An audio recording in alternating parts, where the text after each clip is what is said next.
आजच्या सत्यकथेचे नाव आहे गाव आणि ग्रहण। रात्र होती चंद्रग्रहणाची। गावातल्या म्हाताऱ्यांनी आधीच बजावलं होतं, चंद्रग्रहणाच्या रात्री बाहेर जाऊ नका, घरातच बसा, देवघरात दिवा लावा आणि मंत्र म्हणत बसा। पण पंकजला या गोष्टी हास्यास्पद वाटत होत्या। तो नुकताच शहरातून आपल्या आजीकडे गावाला आला होता। गावाचं शांत वातावरण आणि अंधाऱ्या रात्रीचं गूढ त्याला आकर्षून घेत होतं। ग्रहणाची रात्र होती। संपूर्ण आकाश काळं चमत चाललं होतं।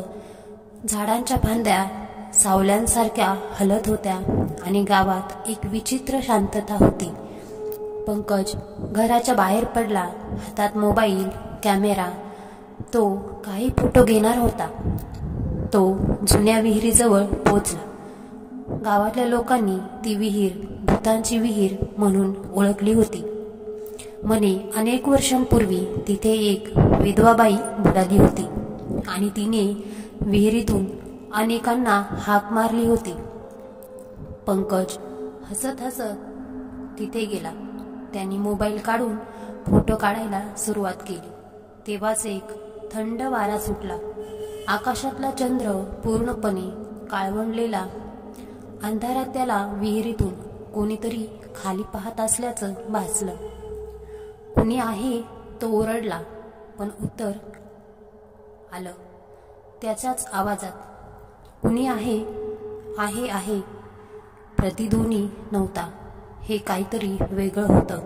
तो मागे फिरणार इतक्यात कुणीतरी त्याचा हात पकडला। हात थंडगार, ओलसर आणि काटकुटलेला होता। तू आलाच? खूप वर्षांनी एक किरकिरणारा पण स्त्रीसदृश्य आवाज कानात घुमला। पंकज घाबरून ओरडला, पण त्याचा आवाज बाहेर येईना। मोबाईल हातातून पडला। अंधारात त्याला एक चेहरा दिसला, अर्धा विघटलेला, डोळे रक्तासारखे लाल। तू माझं ग्रहण फोडायला आलास का? तिने विचारलं। तो धावत सुटला, धडपडत घरी पोहोचला। आजीने त्याला झापलं आणि देवघरात ओवाळलं। का गेला होतास बाहेर? ग्रहणाच्या रात्री त्या विहिरीकडे कुणी जात नाही। पुढच्या दिवशी गावात एक चर्चा होती।